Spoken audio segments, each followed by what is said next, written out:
Très heureux de faire cette deuxième conférence sur le Père de Vaux. J'en avais proposé une l'année dernière, déjà au mois d'octobre, qui s'intitulait « Comment devient-on Roland de Vaux ?» J'avais surtout parlé de sa jeunesse, de sa famille, de sa formation, j'y reviendrai rapidement. Et aujourd'hui, j'essaierai de répondre à la question plus compliquée, qui était Roland de Vaux ? Je fais cela parce que je viens donc de publier un ouvrage que je n'ai pas encore vu, parce que la poste locale étant ce que nous savons, l'ouvrage est sorti déjà depuis quelques jours, mais il n'est pas arrivé. Une biographie de Roland de Vaux sur laquelle j'ai travaillé pendant 4 ans. À défaut de pouvoir vous montrer le livre, je vais vous en montrer un autre. Il ne va pas être content, mais tant pis. C'est celui du vice-directeur, le frère Anthony Giambrone, qui travaille beaucoup aussi, qui est un homme très modeste et qui vient de publier un livre, The Bible and the Priesthood. Voilà, on publie à l'école biblique et j'espère aussi être en mesure un jour de vous montrer. Voilà.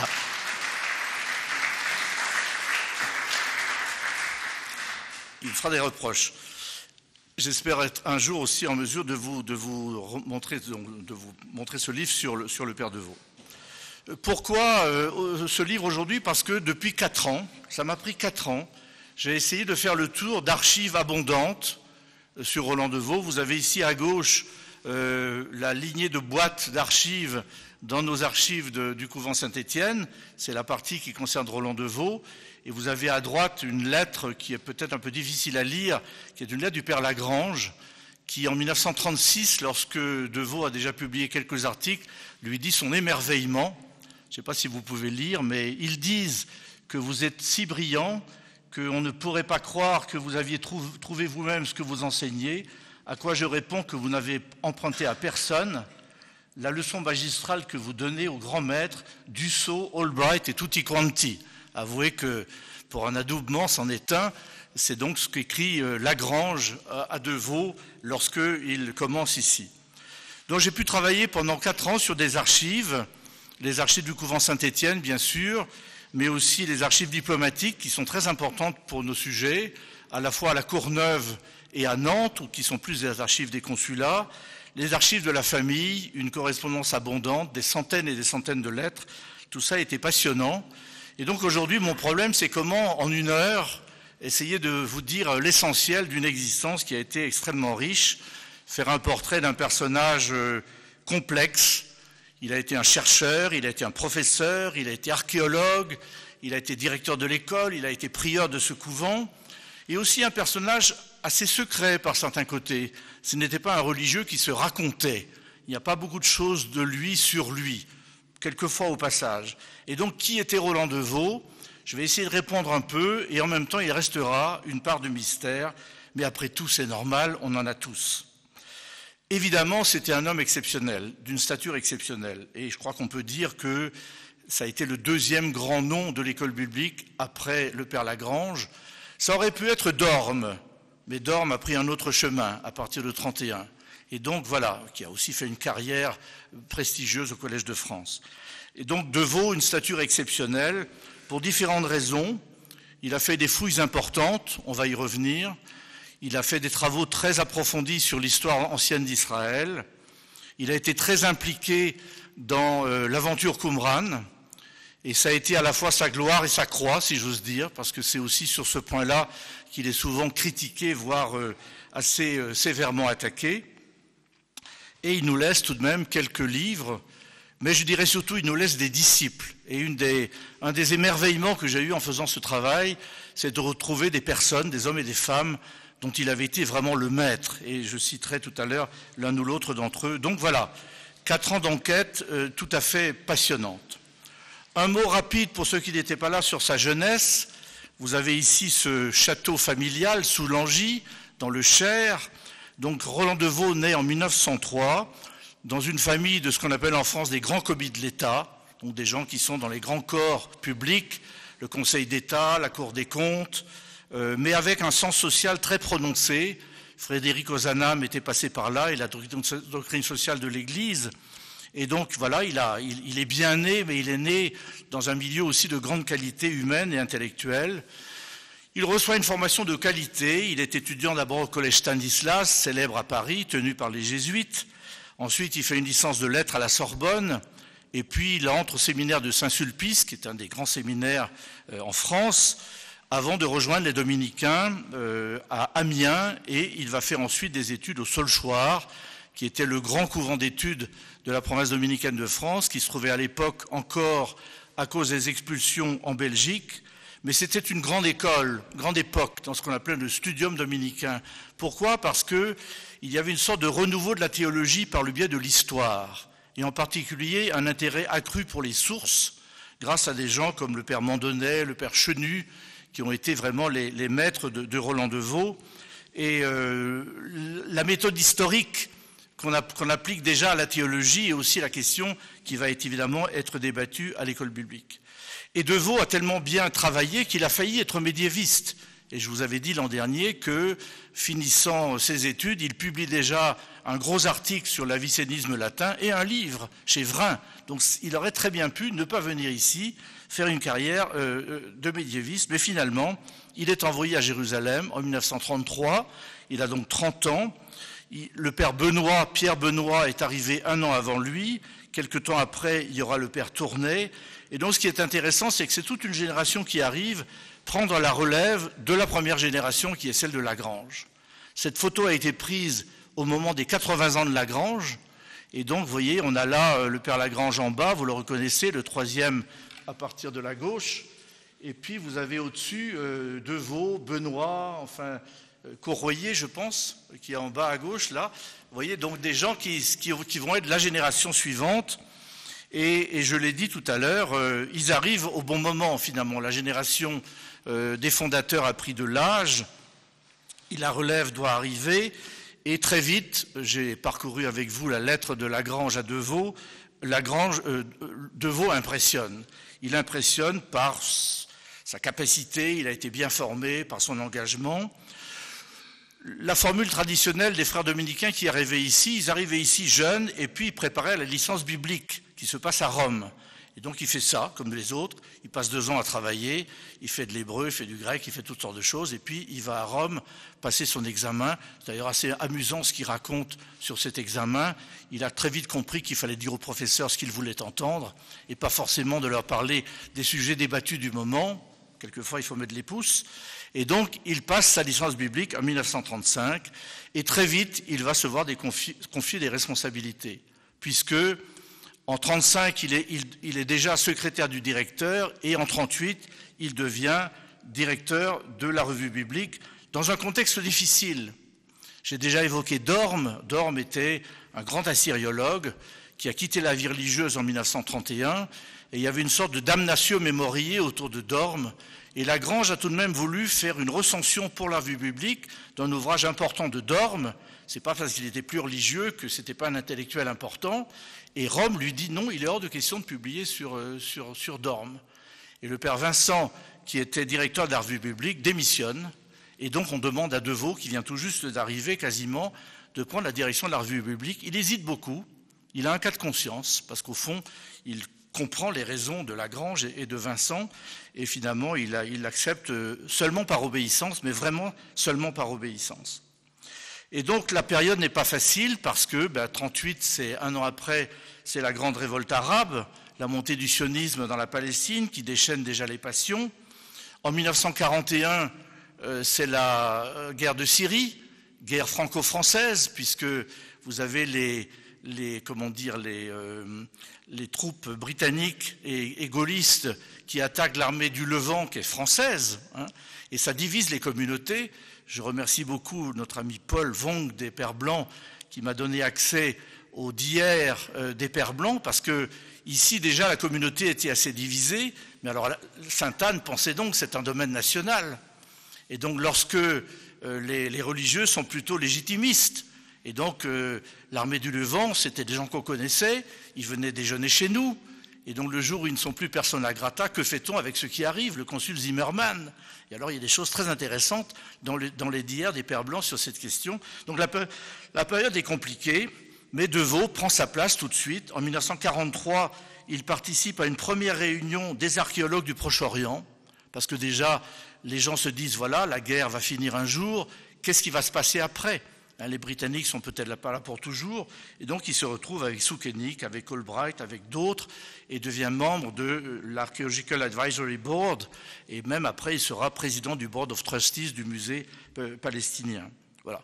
Et donc, voilà, très vite, il est pris dans le travail, dans les responsabilités, et en 1945, donc peu d'années finalement après son arrivée, il est nommé directeur de l'école publique, et donc prend des responsabilités. Le musée, je l'ai déjà dit, et un an après, comme si ça ne suffisait pas, on lui confie la responsabilité de prieur du couvent, qui n'était pas un pince-homme en 49-50, parce qu'il y avait tous les dommages de guerre.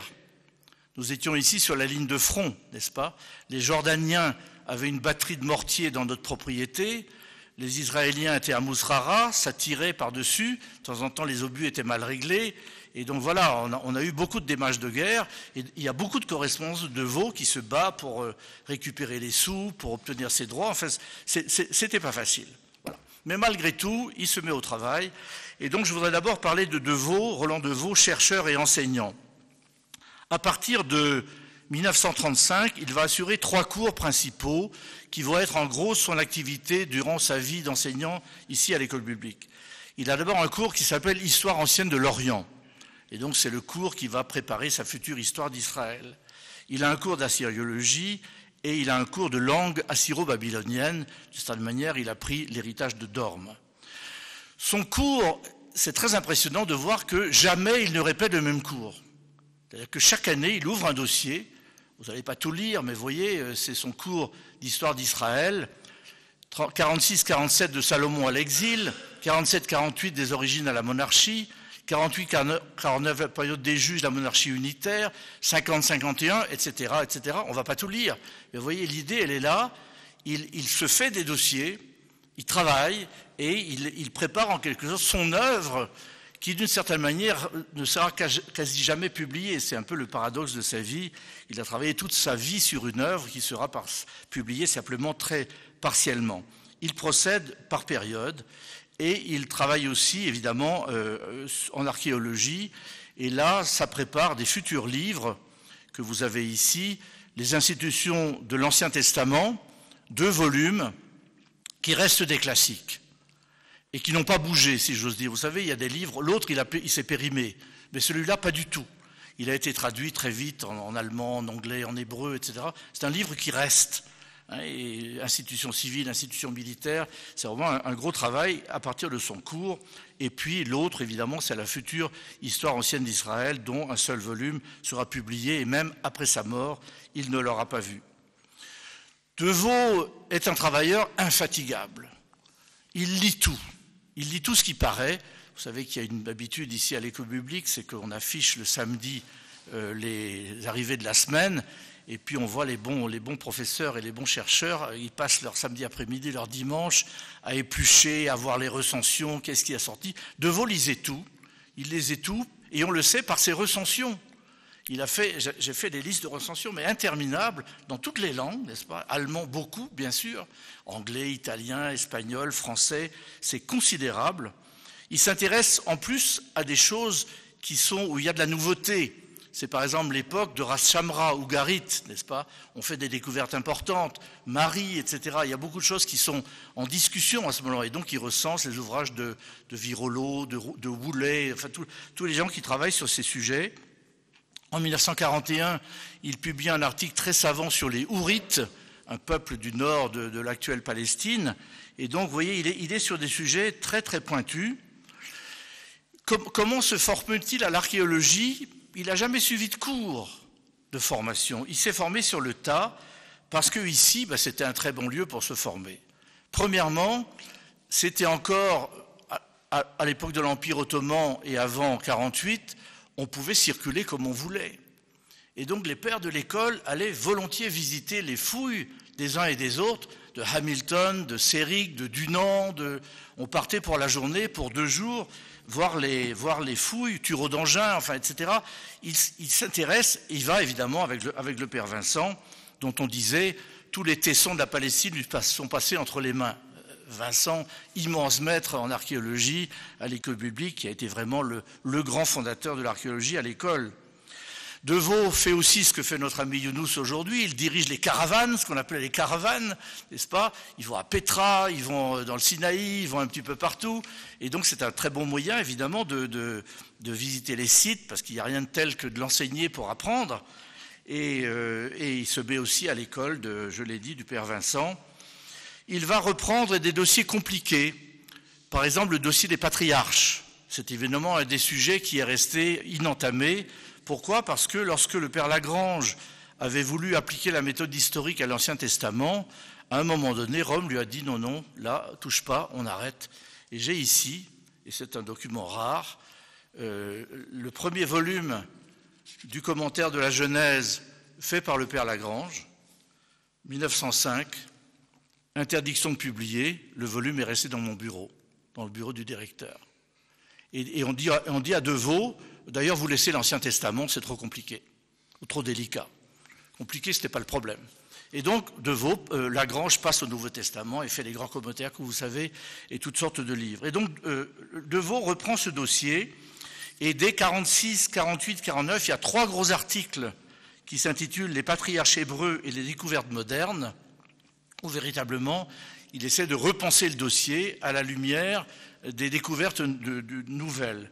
D'une certaine manière, il ne va pas aller jusqu'au bout, parce que le dossier va, donc ces articles sortent à la fin des années 40, ils seront publiés en allemand en 59, je crois, jamais en français, et il reprend le dossier dans son Histoire d'Israël, qui est publié en 1971, mais les spécialistes savent que les théories sur les patriarches ont vraiment basculé quelques années après. Le bouquin de Thomson, c'est 1974, celui de Van Setter, c'est 1975. D'une certaine manière, il pousse avant le dossier sans tout à fait craquer la question. Ben ça, c'est le paradoxe de la recherche. Alors Deveau était un passionné par la recherche. Pierre de Mirochegi, qui est un des anciens élèves de l'école, m'a dit cette phrase étonnante. Il croise Deveau qui va faire son cours et Deveau lui dit « Ah, je ne sais pas ce que je vais dire aujourd'hui ». Et Mirochegi commente, ça ne voulait pas dire qu'il n'avait pas préparé, ça voulait dire que son travail, sa réflexion était toujours en cours et que chaque année, peut-être, il remettait sur l'ouvrage le projet qu'il allait discuter avec des étudiants. C'est une très belle leçon d'humilité pour nous tous. Parmi les fruits de ce travail donc sur la Bible, sur l'archéologie, etc., il y aura évidemment, dans les années 40, la Bible de Jérusalem. La Bible de Jérusalem, c'est un projet qui naît au cœur de la Seconde Guerre mondiale. C'est assez émouvant d'ailleurs de voir que dans les années 40, dans une France qui était complètement démoralisée, après la débâcle de 40, il y a plein de projets très prometteurs d'avenir qui sont nés. C'est à ce moment-là qu'est né le projet de Sources chrétiennes, qui est une extraordinaire collection d'éditions critiques des pères de l'Église. On a dépassé les 600 volumes. C'est à ce moment-là que naît l'Institut pastoral liturgique, renouveau de la liturgie qui prépare Vatican II. Et l'idée d'une Bible de Jérusalem naît à ce moment-là. C'est le père Thomas Chifflot, des éditions du Cerf à Paris, qui vient voir Deveau et qui lui dit « Pourquoi ne ferait-on pas un projet où on mettrait à disposition du public chrétien les fruits de votre recherche savante ?» Aujourd'hui, on a beaucoup avancé sur l'histoire des patriarches, de Moïse, l'écriture du Pentateuque, etc. Ne pourrait-on pas faire bénéficier tout le monde du fruit de ces recherches ? Il se dit dans la maison, je n'ai pas pu le vérifier, qu'on aurait répondu « On n'a pas le temps, on a du travail ». Si non è vero e bene trovato, toujours est-il qu'il s'est laissé convaincre, et j'ai quand même trouvé des correspondances où on voit que Deveau accepte volontiers, et donc il va être très absorbé par ce chantier de la Bible de Jérusalem, qui va durer plusieurs années. Il va lui-même prendre en charge, il faut repenser, si vous voulez, repenser non seulement les traductions, mais repenser des introductions, repenser la notation. C'est un énorme chantier, et cette Bible est vraiment un must, je veux dire, c'est un best-seller, c'est une Bible qui va être formidable. Il y a d'abord une édition en 43 fascicules, un fascicule par livre de la Bible, et le père Deveau prend en charge lui-même 3 livres, la Genèse, tant qu'à faire, pourquoi laisser aux autres les sujets compliqués, et il prend aussi les 2 livres de Samuel et les livres des rois.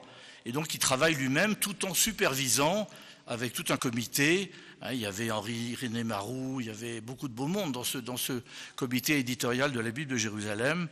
Et donc c'est une très grosse entreprise qui aboutira en 1955 à ce premier volume que vous avez ici à gauche, la Bible de Jérusalem, qui a connu depuis plusieurs rééditions et mises à jour. Et vous avez à droite une photo de Deveau, déjà un peu avancé en âge.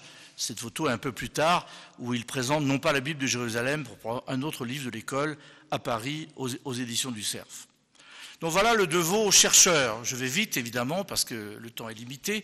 Mais vous voyez, un homme qui est curieux intellectuellement, qui lit énormément, qui travaille, qui remet sur le chantier ses approches des sujets, qui enseigne, qui transmet, qui écrit, qui produit et qui fait bénéficier finalement, au-delà du cercle, je dirais, spécialisé de l'école biblique, des gens qui font des études assez pointues et assez poussées, un public beaucoup plus large, à travers en particulier la Bible de Jérusalem.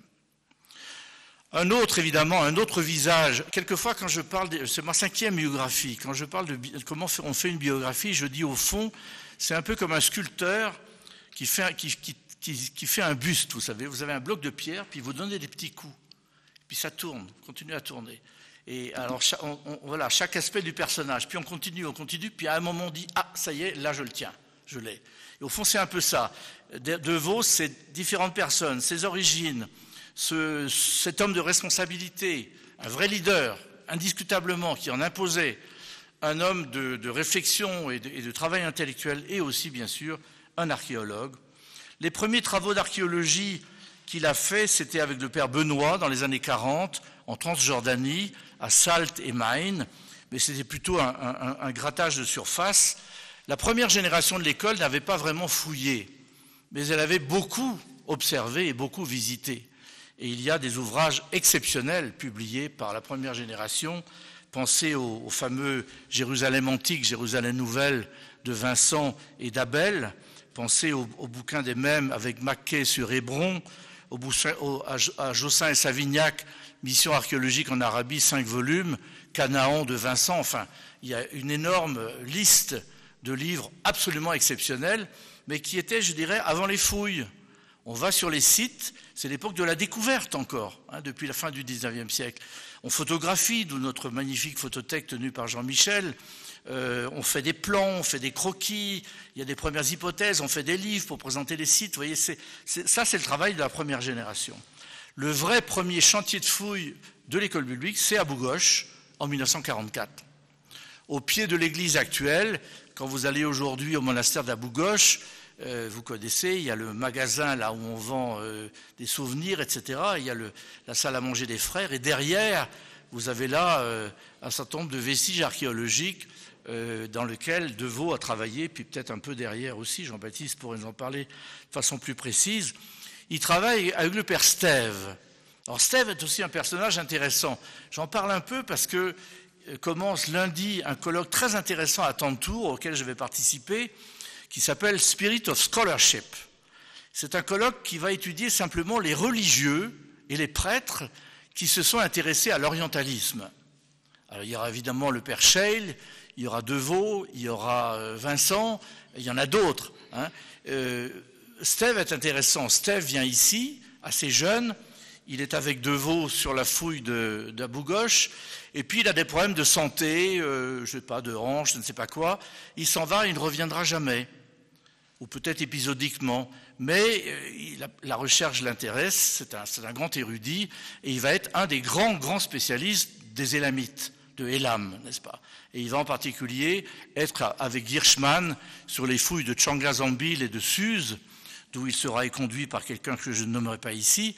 Mais voilà, c'est un grand personnage, et Deveau a véritablement bénéficié beaucoup de Stève. Donc il y a un premier travail de fouille qui est fait là, où il y a déjà, pas forcément une stratigraphie encore très complexe, mais déjà un travail tout à fait sérieux, une publication. Et d'autres chantiers du moment, à Aïn Mahmoudiyeh, par exemple, près d'Hébron, en 45-46, Deveau a été sur plusieurs sites. Voilà. La première vraie grosse fouille complexe, c'est Tel el-Fara. Tel el-Fara, qui est un site près de Naplouse, qui lui est proposé par la commission des fouilles. Donc véritablement, Deveau est reconnu par le ministère des Affaires étrangères, qui donc a une commission des fouilles qui alloue des crédits pour des sites qu'il juge importants. C'est Claude Frédéric Schaeffer qui a recommandé De Vaux pour cette fouille-là.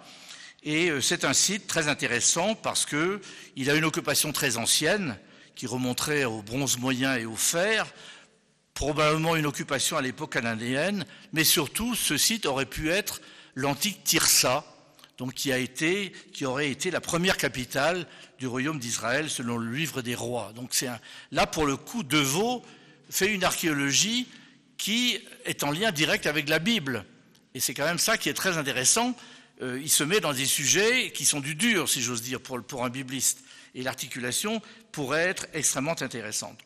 C'est un chantier complexe parce qu'il faut descendre profond, faire une stratigraphie élaborée, donc il y a toutes les couches, etc., qu'il faut identifier. Évidemment, on est dans une région qui n'est pas simple, donc il commence en 46, en 47-48, c'est la guerre, donc on s'arrête. Et puis, il recommence, mais en 56, il y aura la crise de Suez, à nouveau on s'arrête.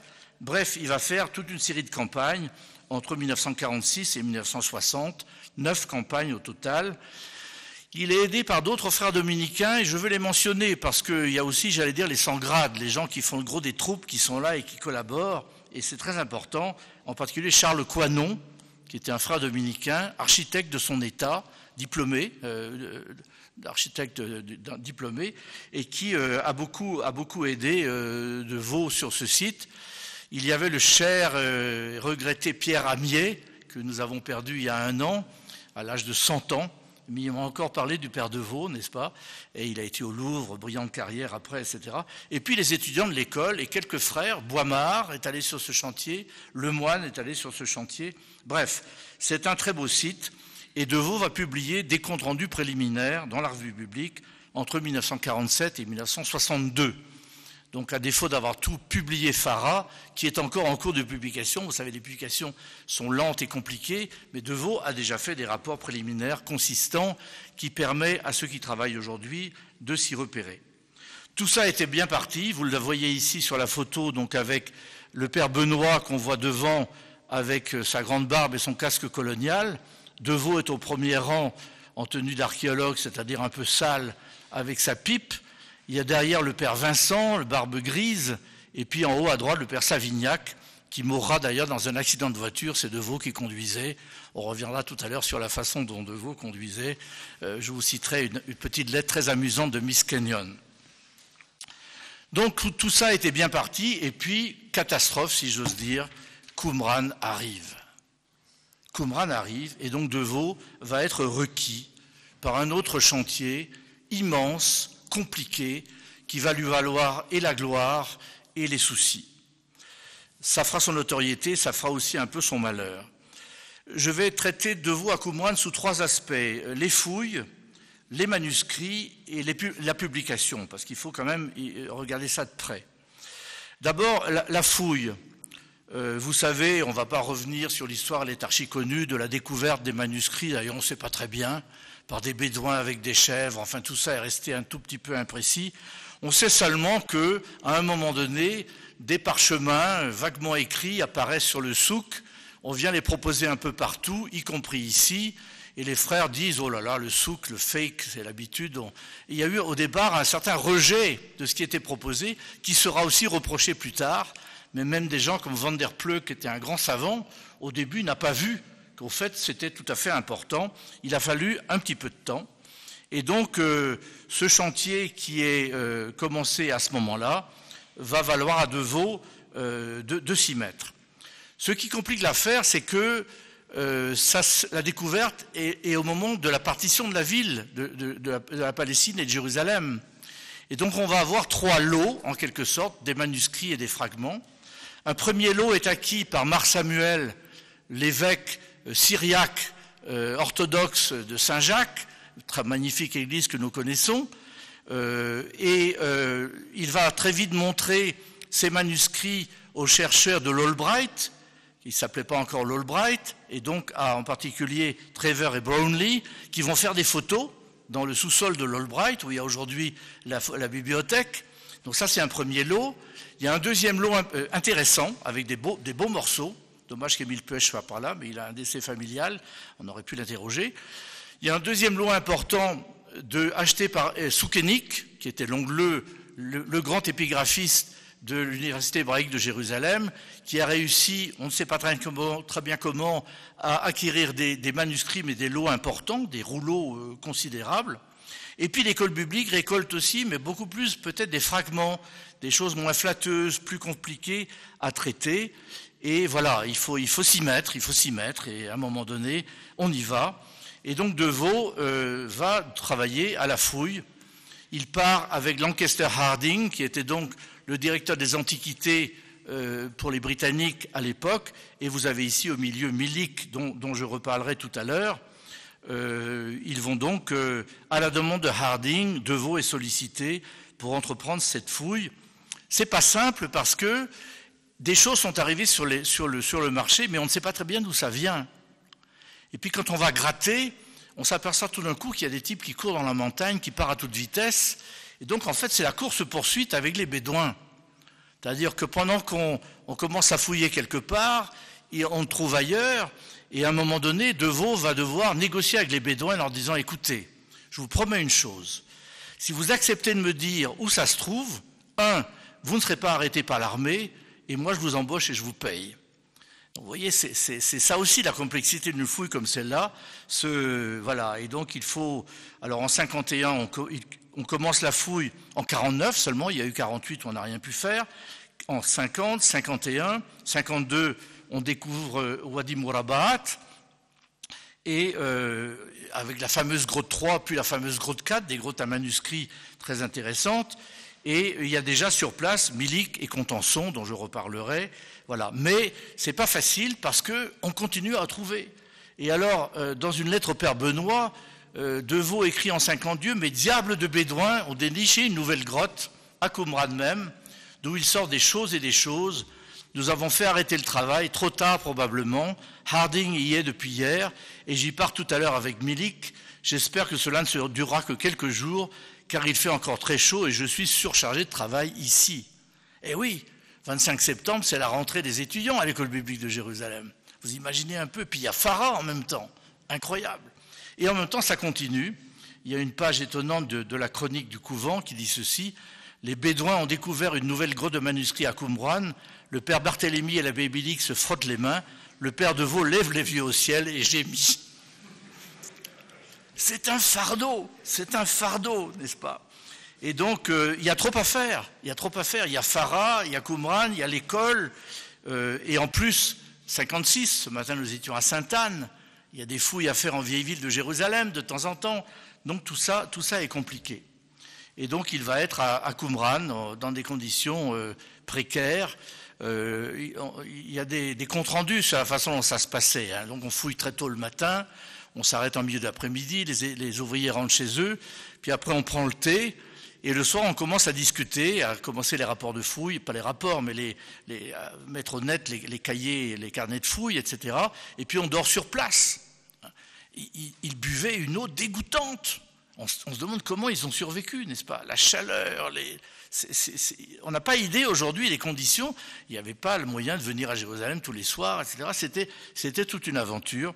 Vous avez à droite, cette photo célèbre de Vaux à Qumran.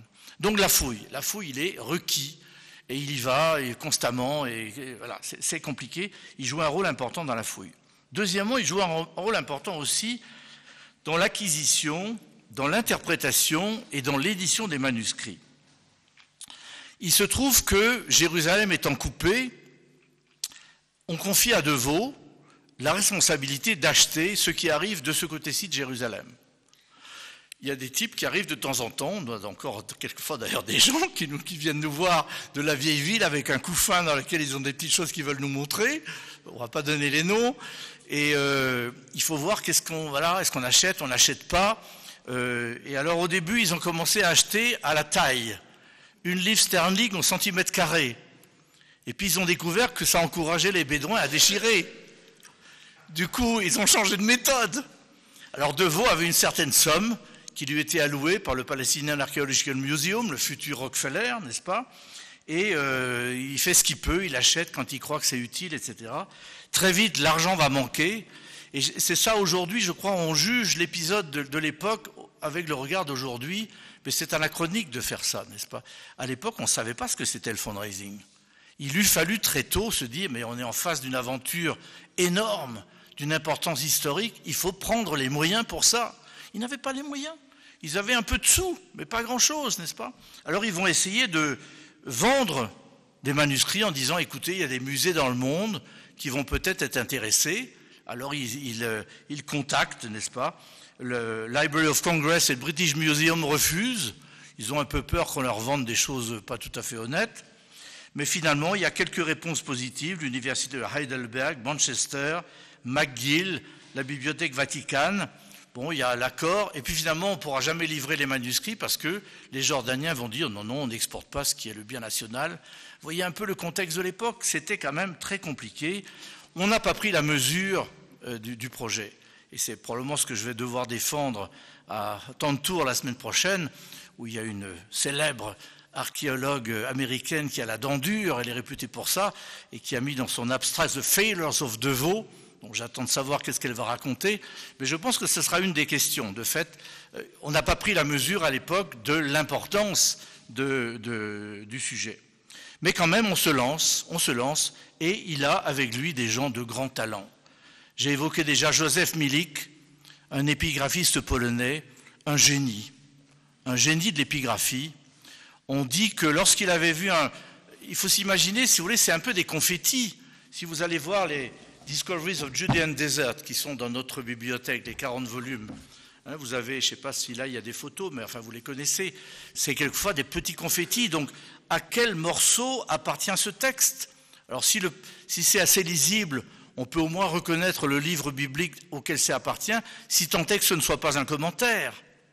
Et donc, il paraît que Milik voyait un morceau, il allait déjeuner, et revenir, oui, ça va là. Et il trouvait tout de suite, n'est-ce pas? Et l'autre, c'est Dominique Barthélemy, frère dominicain, qui a aussi fait une grande carrière, entre autres à Fribourg ensuite. Tous les deux y ont laissé leur santé. Tous les deux. Ça a mal fini pour tous les deux. Barthélemy a dû partir très très vite avec quasiment des troubles mentaux. Enfin, aujourd'hui, on appellerait ça un burn-out. Et Milik, ça aussi était très compliqué, mais tous les deux étaient des gens qui avaient un pif, une capacité de lecture tout à fait extraordinaire. Et donc d'autres vont s'y mettre d'ailleurs. On a ici par exemple Harding et Bickerkraut, qui était un juif venant de Pologne, je crois, des États-Unis. Vous voyez l'état de ce qu'ils ont sous les yeux. C'est de la charpie, n'est-ce pas? Et puis à l'époque, aujourd'hui, quand vous allez au musée d'Israël, quasiment c'est le Saint-Sacrement qu'on vous montre. Mais à l'époque, on manipule ça. Vous voyez, Harding, il a sa cigarette.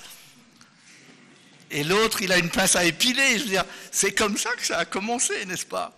Et voilà, donc on commence comme ça, mais DeVoe, tout de même, s'occupe de réunir une équipe internationale. Et très vite, il va avoir une équipe pour travailler, avec donc Frank Moore Cross, qui est un Américain, John Allegro, qui vient de Manchester, Jean Starkey, français, Patrick Skehan, américain, John Strugnell, américain, Hunzinger, qui est allemand, je crois, Maurice Bayet, Ulrich, plus tard Émile Puech, et d'autres. Voilà, une équipe internationale qui se met à travailler sur ces manuscrits. Mais aujourd'hui aussi, on dirait que ce n'était pas suffisant, d'une certaine manière. Et surtout, ils n'avaient pas les budgets.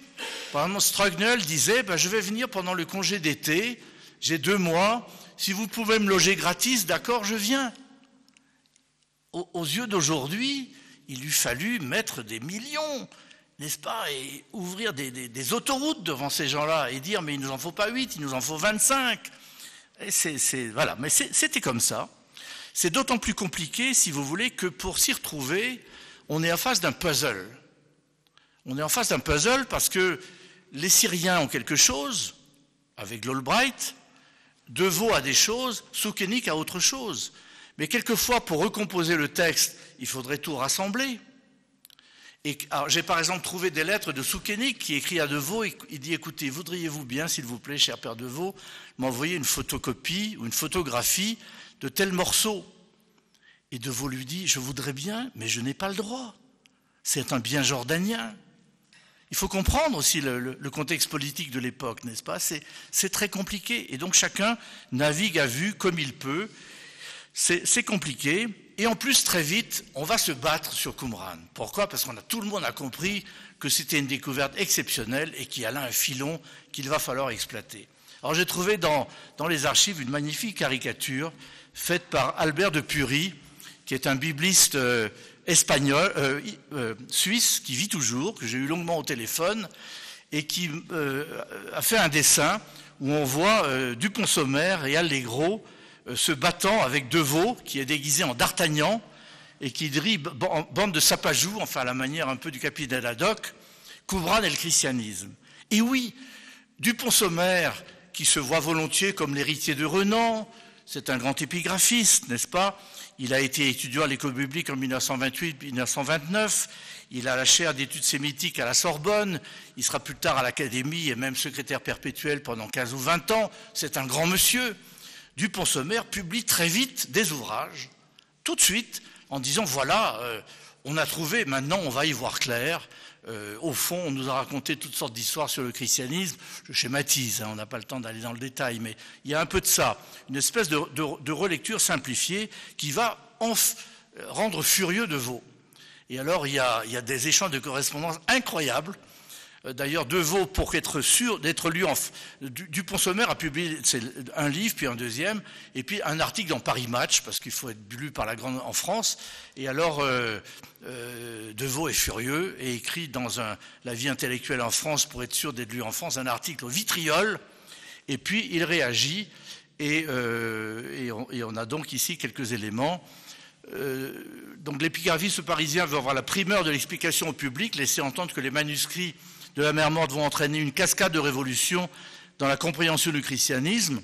Deveau réagit avec vigueur et un peu d'humeur. Pour lui, je cite, « Cette construction historique ne se fonde que sur des faits et des textes mal interprétés. Au terme de son petit livre, M. Dupont-Sommer avoue que les rapprochements qu'il a faits constituent un ensemble presque hallucinant. » Fin de citation. Les hallucinations sont dangereuses pour l'historien. Nous souhaitons à M. Dupont-Sommer d'en guérir et simplement d'y voir clair. Voilà, c'est bien enlevé. Alors ils vont se réconcilier. Et Dupont-Sommer, quand même, il a besoin de voir le site. Donc il se rabiboche avec Deveau et puis il vient voir le site et guidé par Deveau. Voilà.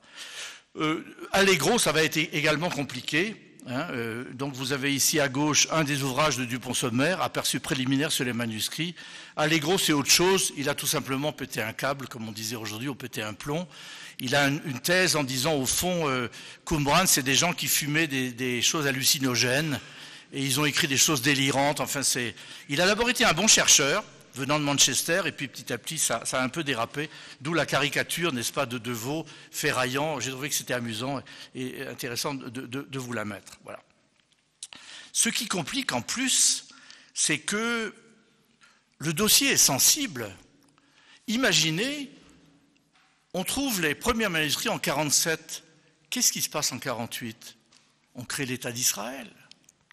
Et donc pour les Israéliens, il y a une sorte de kairos. C'est Dieu qui nous donne la terre et qui nous donne le texte. Et donc, d'une certaine manière, Deveau va avoir une sorte de projet en illégitimité.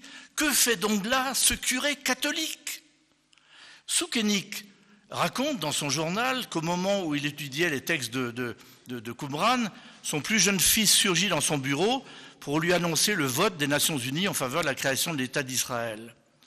Citation, « Ce grand événement dans l'histoire juive a donc été associé dans ma maison de Jérusalem avec un autre événement pas moins important, l'un politique, l'autre culturel. » Et ça aussi, ça va créer une sorte de difficulté d'ambiance, si j'ose dire, autour de l'apport de Deveau sur ce dossier de Jérusalem, des manuscrits, parce qu'évidemment, d'une certaine manière, il est vu comme étant un peu pas à sa place. C'est pas à lui de faire ça. Mais il se trouve que c'est lui qui est là à ce moment-là. Le troisième défi, donc après les fouilles, le déchiffrement, c'est évidemment la publication. Il faut s'imaginer qu'on travaille dans des conditions extrêmement rudimentaires. Vous avez là des sous-verts qui sont posés sur des tables dans le Rockefeller Museum, n'est-ce pas, Palestine Archaeological Museum. Il y en a des centaines. Il y a 15 000 fragments dont Deveau et son équipe ont la charge, 15 000 fragments, qui sont d'abord répartis qu'on rapproche de 381 manuscrits, puis de 511 manuscrits. Ils sont dans 626 ouverts. Enfin, vous voyez, tout ça est extrêmement artisanal. Aujourd'hui, avec l'informatique, on trouverait tout de suite pour recoller les morceaux, n'est-ce pas? Il y a quelque chose d'extrêmement compliqué. Et donc, on voit, voilà, De Vaux, ici à gauche, il a un sous-vert sous la main. On voit quelqu'un à droite qui essaie d'épecer. Vous voyez le travail complètement artisanal. C'est quand même extrêmement compliqué. Ce sont des documents fragiles. À gauche, vous avez le rouleau de cuivre, ça c'est une autre histoire, je ne peux pas en parler aujourd'hui. Mais vous voyez, voilà, un document, par exemple, c'est fragile, qu'est-ce qu'on fait de ça, quoi? Alors, il faut être Émile Pêche pour arriver à trouver boucher tous les trous, mais voilà, ou Milik. Mais tout de même, on va s'y mettre, et De Vaux négocie avec Oxford Clarendon Press la création d'une grande collection, Discoveries in the Judean Desert, qui est ici évidemment chez nous à la bibliothèque, 40 volumes, et dont vous avez ici le premier volume à gauche, Cave 1, grotte 1, et après les grottes de Morabaat, ce sont les volumes 2 et 3, je crois, ou 3 ou 4, de la collection des Digidi. De Vaux y contribue. Ensuite, Benoît, le père Benoît va prendre la relève, et d'autres comme Ulrich, etc. Mais là aussi, n'est-ce pas, c'est lent. Pourquoi? Parce qu'on n'a pas les forces. Et donc, d'une certaine manière, 5 volumes seulement seront publiés à la mort de De Vaux en 71. Et le volume 6 que j'ai ici, n'est-ce pas, qui est signé de De Vaux, sort en 1977, c'est-à-dire 30 ans après la première découverte des manuscrits et 6 ans après la mort de De Vaux. Donc tout le monde va dire, mais c'est pas sérieux, qu'est-ce que c'est que cette histoire-là? Ou alors on nous a caché des choses. Les fameuses aussi théories conspirationnistes, bon, c'est pas la peine d'en parler aujourd'hui, c'est tellement rigolo, mais voilà, il y a des choses secrètes dans les caves du Vatican, il faut surtout pas dévoiler, enfin bref, ces affaires-là. Bien. Donc c'est compliqué, l'édition est lente, et le père Benoît va prendre la relève après la mort de De Vaux, et surtout Emmanuel Tove, qui va pousser beaucoup plus vite avec une équipe développée. Mais Tove lui-même est sévère. Il vient ici à la bibliothèque, j'ai parlé avec lui. Il me dit, c'est un fiasco. Oui, c'est un fiasco vu avec les yeux d'aujourd'hui, mais je pense qu'il faut je ne suis pas là pour défendre De Vaux. Un biographe doit être objectif, il présente les choses, mais il faut aussi le replacer dans le contexte de l'époque. En plus, on est dans un contexte compliqué. En 66, les Jordaniens nationalisent le musée, donc on n'a plus la liberté de faire ce qu'on veut. En 67, vous avez ce que vous savez à Jérusalem, donc c'est vraiment très compliqué pour De Vaux. Mais il ne s'arrête pas là. En même temps, il s'intéresse à tout ce qui se passe et il va être associé, entre autres, à des fouilles à l'Ophel, au pied du mur et vers la cité de David actuelle, avec rien que moins que Miss Kenyon, la très grande archéologue britannique, n'est-ce pas, de Kenyon Institute, ici maintenant, qui avait fouillé Tel el Sultan, etc., une très très grande dame. Et donc, on voit De Vaux sur des fouilles. Ici, il n'est pas avec... J'ai pas de photo de lui avec Miss Kenyon, mais après, je vous montrerai des lettres. Mais il est là, donc, avec 2 Israéliens, Avi Eitan et Ruth Amiran, ce qui est aussi un peu l'occasion de tordre le cou à certains propos sur le soi-disant antisémitisme de Vaux, qui est tout à fait une critique qui est tout à fait infondée. Il s'intéresse beaucoup, il va sur les fouilles, et il a déjà un regard critique sur son métier. Il publie en 1970, donc peu avant sa mort, un article très important dans les mélanges offerts à Nelson Gluck. Gluck est un grand archéologue américain qui a beaucoup fouillé dans la région, et cet article s'intitule « Sur le bon et le mauvais usage de l'archéologie ». À quoi sert l'archéologie? Alors De Vaux reparcourt au fond la question posée depuis l'archéologie biblique de la fin du XIXe siècle. Lorsque l'archéologie a été fondée en grande partie par des protestants, Albright et compagnie, pour prouver la Bible, pour prouver que la Bible disait vrai. Et puis petit à petit, on a découvert que ça ne collait pas, donc il a fallu changer sa théorie. Et alors c'est un article très intéressant de Vaux sur ce sujet, j'en reparlerai à ton tour la semaine prochaine. Il a vraiment un regard critique déjà sur son époque et sur son métier. Dernier point que je voudrais évoquer, donc après le professeur, le chercheur, après l'archéologue, un maître. Il a vraiment été un maître. Et ça, je dirais, c'est peut-être pour moi ce qui m'a le plus ému dans De Vaux, c'est de voir à quel point il a engendré, si j'ose dire. Il a formé des gens, et des gens de très haut niveau. Cela se sait vite et en 1964, il est invité à Harvard comme visiting professor. Il va donc donner 2 séminaires, un cours et un séminaire dans cette prestigieuse université américaine. Et John Strugnell rajoute, il quitta Jérusalem pour une année académique et à ses heures perdues, enseignait l'Ancien Testament dans le reste de l'Amérique du Nord. Et oui, il est tellement connu qu'il est invité partout, partout, partout. Et alors, c'est invraisemblable. Des conférences le samedi, le dimanche, le lundi. Évidemment, Harvard n'est pas loin de grandes universités de West Coast, de la côte Est, n'est-ce pas? Donc, il va aussi au Canada, il va à McGill, c'est très impressionnant. Il a une grande notoriété. Et donc, évidemment, c'est l'époque où lui arrivent aussi les honneurs, ce qui est normal pour un maître de son niveau.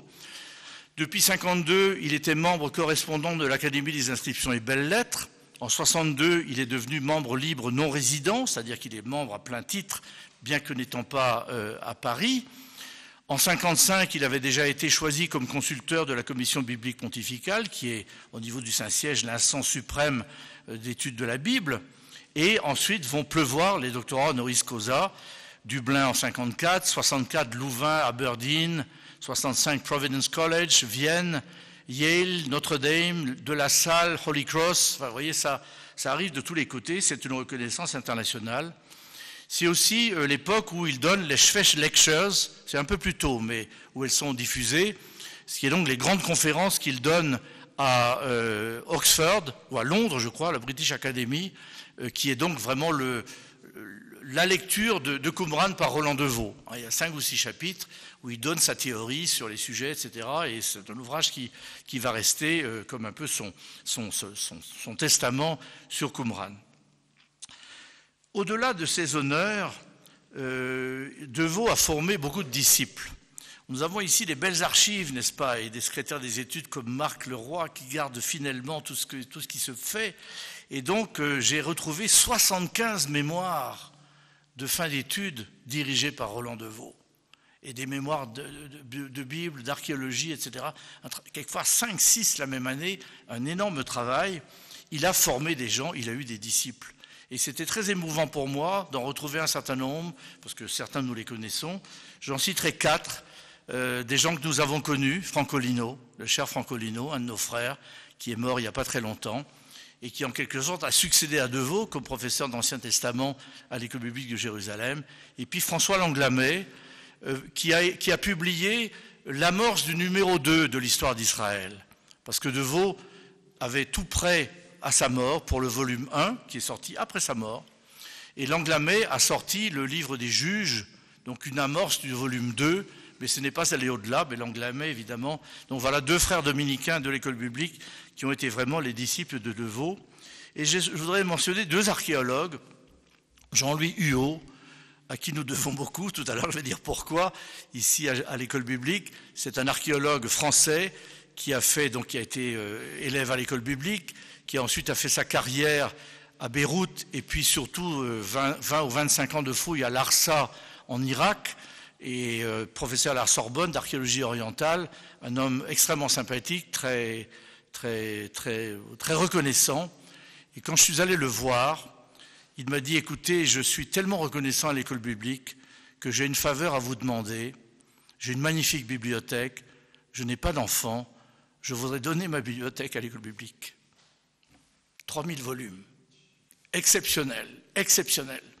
Et donc avec le frère Bernard, nous sommes allés trier dans sa maison de campagne ses livres, faire des caisses, et grâce à l'aide du consulat général, que je remercie, nous avons pu faire venir en juin dernier ou en juillet 900 kilos, 3 palettes, qui est un trésor.